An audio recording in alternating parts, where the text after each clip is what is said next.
Falsafah pendidikan kebangsaan adalah merupakan suatu usaha yang betul-betul bagi mengajarkan individu bertanggungjawab berakhlak mulia serta mengajarkan insan yang seimbang dan harmonis dari segi intelek, jasmani, rohani dan emosi. Di Malaysia, falsafah pendidikan kebangsaan digunakan sebagai rangka kerja untuk segala aktiviti pendidikan. Sistem pendidikan Malaysia akan sentiasa bergerak ke hadapan dengan menetapkan falsafah pendidikan kebangsaan kerana ia menjelaskan isi-isi dan nilai-nilai yang penting bagi membentuk asas dan pembentukan sistem pendidikan Malaysia dari peringkat rendah hingga peringkat tinggi. Dari sebutan lain, ia sangatlah berkait rapat dalam pembentukan dunia Islam dan Malaysia. Falsafah teknologi adalah topik yang sangat menarik untuk diteliti kerana manusia tidak terpisah dengan penggunaan teknologi. Terima kasih dengan teknologi, manusia dan dunia kini mampu berkomunikasi dan diasas dengan sangat pantas. Selain itu, teknologi mampu untuk menyebarkan maklumat, menyimpan maklumat serta menyebarkan maklumat. Selain itu, adalah penting kita semua memahami falsafah teknologi bahawa ia tidak mempunyai satu sistem yang tersusun dan jelas kerana ia merangkumi aspek seperti arkeologi dan metodologi. Teknologi pada zaman kini semakin maju dan begitu juga dengan pemikiran manusia yang berselaras dengan perkembangan teknologi. Terutama bagi para remaja yang memanfaatkan sepenuhnya teknologi untuk kegunaan seharian mereka di era pandemik ini. Semakin maju sebuah teknologi itu, semakin mudah untuk manusia berinteraksi antara satu sama lain. Kelakuan buli cyber terjadi apabila mereka mengejek dan merendah-rendahkan seseorang di media sosial. Pelaku tidak akan rasa bersalah ke atas kelakuan mereka terhadap individu lain, tanpa menyedari bahawa ia sedikit sebanyak memberi kesakitan mental terhadap seseorang ke atas kelakuan mereka. Buli cyber merupakan gangguan teknologi tinggi yang menggunakan kata-kata yang menyinggung dan menghina seseorang. Hal ini telah menjadi ancaman besar kepada remaja di seluruh dunia. Ia juga boleh menjejaskan kesihatan mental seseorang jika ianya berleluasa. Ia dikira penting untuk rakyat Malaysia untuk menerapkan pendidikan falsafah dalam penggunaan teknologi kerana penerapan ini dapat membina manusia beradab yang berilmu dan memanfaatkan ilmu dengan baik. Jika sesebuah masyarakat itu mempunyai budaya yang seimbang dan harmoni, buli cyber tidak memiliki batasan kerana ianya mudah dilaksanakan oleh sesiapa sahaja tanpa memberi kesan terhadap bangsa. Yang pertama, punca buli cyber berlaku adalah kerana kemudahan akses internet dan penggunaannya yang secara meluas. Hal ini memudahkan individu untuk mengambil kesempatan terhadap mangsa buli cyber. Yang kedua, kekurangan nilai Islamik di dalam diri seseorang. Kekurangan nilai Islam dalam seseorang akan menyebabkan mereka mudah terpengaruh dengan konten-konten yang berada di media sosial, khususnya golongan remaja yang sentiasa menggunakan telefon pintar mereka untuk melayari internet setiap hari. Bagi mereka, hal-hal duniawi ini sangat penting dan tiada hukum agama yang dapat membuat persepsi mereka terhadap sesuatu perkara. Yang ketiga, kurang penekanan terhadap prinsip rukun negara menjadi salah satu punca buli cyber berlaku.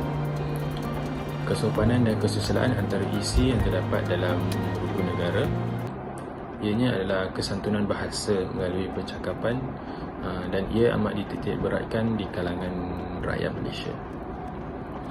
Namun, tiada yang mengambil berat tentang perkara ini kerana di zaman persekolahan tidak memberi fokus terhadap isi-isi yang berada di dalam rukun negara kita. Antara faktor berlakunya buli cyber termasuklah ketidakpuasan hati terhadap seseorang. Biasanya, pembuli cyber ini tidak berpuas hati terhadap seseorang kerana penampilan mereka, kemewahan atau perilaku yang ada pada mangsa. Hal ini menyebabkan mereka membuli mangsa di media sosial. Mereka berani membuat sedemikian kerana identiti mereka sukar untuk diketahui. Ditambah pula dengan keupayaan internet yang tiada sempadan. Pembuli cyber ini akan menggunakan kata-kata yang negatif Dan kata-kata negatif ini bertujuan untuk menyakiti hati mangsa sekaligus memberi penderaan secara emosi dan mental kepada mangsa. Buli cyber ini sangat mudah dilakukan oleh pembuli cyber kerana mereka hanya perlu menaik kata-kata negatif seperti perkataan lucah, hinaan dan berbau ugutan kepada mangsa melalui media sosial untuk mendera mental dan emosi mereka. Setiap perkara yang berlaku pasti akan ada kesannya. Begitu juga dengan kesan isu buli cyber ini yang memberi impak yang sangat besar kepada mangsa. Emosi, fizikal dan mental mangsa akan tercalak akibat isu ini. Mangsa akan berasa sedih, malu dan enggan untuk keluar rumah bagi melakukan apa-apa aktiviti. Mangsa lebih memilih untuk bersendirian, mengurungkan diri daripada bersosial. Mangsa juga akan terus menyalahkan diri mereka berikutan dengan perkara yang menimpa terhadap diri mereka. Hal inilah yang menyebabkan mangsa mengalami gangguan makan ataupun tidur seperti kita tahu insomnia dan sentiasa berada dalam keadaan lesu dan tidak bermaya. Lebih parah apabila mangsa menerima kesan mental seperti kemurungan, kegelisahan dan trauma. Akibatnya, luka mental ini menyebabkan mangsa merancang atau mengambil keputusan untuk menamatkan riwayat hidup mereka akibat tekanan mental yang sangat kritikal yang menekan jiwa mangsa sehinggakan mangsa tidak dapat lagi berfikir secara waras.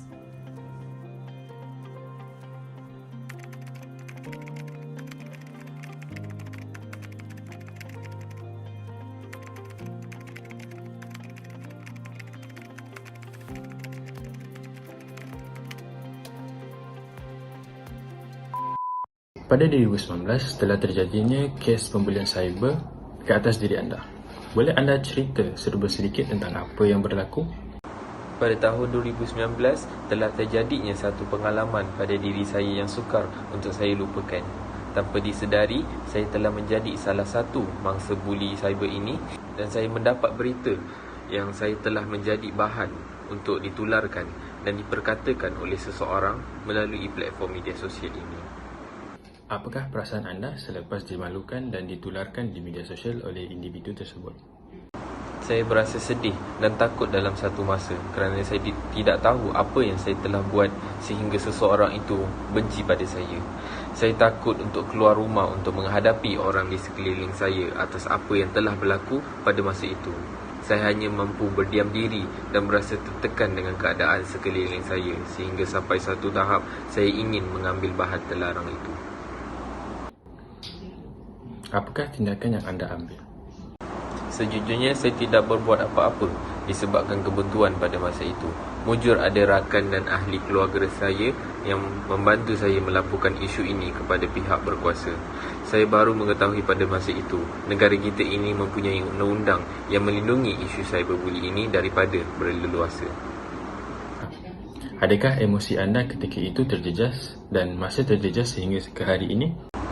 Emosi saya pada hari ini tidak lagi terjejas seperti pada masa itu kerana dengan adanya bantuan dari orang yang saya percaya selama ini, saya masih lagi tidak mampu untuk melupakan apa yang saya rasa, apa yang saya alami dan apa yang saya fikirkan pada masa itu. Berkenaan dengan kes 2019 yang berlaku, boleh anda terangkan kenapa anda buat sedemikian? Apa niat, motif anda memindahkan gambar individu tersebut? Berkenaan isu tersebut, pada mulanya saya hanya bergurau semata. Saya tidak menyangkakan apa yang saya tweet di Twitter akan tular, akan viral. Dan sejujurnya, saya iri hati dengan penampilan mangsa yang sekarang kerana dulu dia tidak berpenampilan seperti itu dan dia tidak menayangkan profilnya. Dan saya cemburu dengan perhatian yang dia dapat di khalayak umum lah. Bagaimana anda menjumpai gambar-gambar ini? Sebenarnya saya jumpa gambar itu di akaun Facebook teman saya. Saya dan mangsa sebenarnya merupakan rakan sekelas ketika di sekolah rendah dahulu. Dan ketika itu penampilan mangsa tidaklah seperti yang sekarang yang lebih menarik perhatian umum, dan sebab itu saya lebih iri hatilah kerana dahulu dia berbadan kebal. Adakah anda sedar tentang akibat yang akan dihadapi kepada anda dan mangsa? Pada mulanya saya tak sedar akibat perbuatan saya ni. Saya ingatkan mangsa hanya akan menganggap ini sebagai gurauan. Saya tidak pernah menyangka yang mangsa terkesan sehingga merosakkan mental dan emosi mangsa.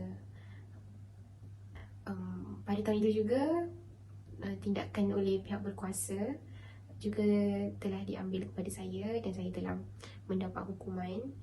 Merasa sangat menyesal dengan perbuatan saya, dan saya juga telah bersemuka dengan mangsa dan meminta maaf secara berdepan, dan saya juga telah meminta maaf secara publik di media sosial, iaitu di Twitter lah, dan juga di Instagram, berikutan dengan tindakan yang telah saya lakukan kepada mangsa. Dikatakan anda merupakan saksi dalam kes ini. Jadi saya ingin bertanya, apakah tindakan anda tentang perihal isu ini? Adakah anda mempunyai apa-apa hubungan dengan mangsa dan pembuli tersebut? Saya, mangsa dan pembuli sebenarnya adalah rakan, dan kami saling mengikuti antara satu sama lain di akaun Twitter. Pada mulanya, saya melihat pembuli menyebarkan gambar lama mangsa.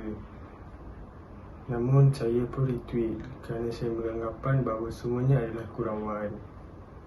Namun, selepas beberapa hari, saya melihat bahawa mangsa telah terkesan dengan kejadian viral itu, sehingga mengaktifkan semua akaun sosial media yang dia ada. Kemudian, saya mendapati bahawa kejadian viral tersebut sangat salah. Saya mengambil kesempatan dengan segera untuk meminta maaf kepada pihak mangsa serta keluarga mangsa. Saya mengakui kesalahan saya dan membantu mereka semua untuk melaporkan benda ini ke pihak berkuasa agar perkara ini tidak dapat diulangi lagi. Baiklah, setelah kami paparkan kepada anda isu buli cyber ini tadi, saya percaya isu buli cyber ini mampu diatasi sekiranya kita mengikut ataupun mencegah dengan langkah-langkah yang betul. Berikut adalah langkah-langkah yang boleh kita praktikkan agar isu ini dapat dibendung. Pertama, sikap tunggu dan lihat ini patut kita elakkan agar segala perkara yang kita buat tidak menjadi bebanan atas perbuatan kita yang suka bertanggung. Banyak perkara yang bakal berlaku jika kita melambat-lambatkan sesuatu perkara tersebut. Kedua, dengan adanya gadget-gadget pada zaman sekarang yang mampu untuk menapis dan memantau segala perkataan-perkataan atau ayat-ayat ini yang dibuat naik oleh mereka sendiri, ini dapat membantu serba sedikit ibu bapa untuk mengurangkan anak-anak mereka untuk mempelajari kata-kata kesan yang tidak sepatutnya dipelajari. Akhir sekali, ibu bapa perlu lebih kerap berkomunikasi dengan anak-anaknya agar mereka tidak terasa di pinggir dan perlu sentiasa mengambil berat tentang hal-hal yang dilakukan mereka. Jika kita mampu untuk mencegah dari awal, isu-isu seperti buli cyber ini mampu untuk ditangani dan tidak menjejas emosi anak-anak zaman sekarang. Itu sahaja perkongsian dan nasihat yang hendak kami sampaikan dalam video kali ini. Terima kasih kepada semua yang sudi mendengar. Assalamualaikum.